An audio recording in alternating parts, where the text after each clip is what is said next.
জ্যৈষ্ঠ মাস শেষ দিনটি দেবস্নান পুনে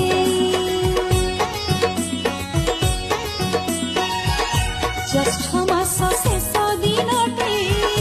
দেবস্নান পুনে শ্রীক্ষেত্রে স্নান যাতরা গাধেইব কণ্ঠে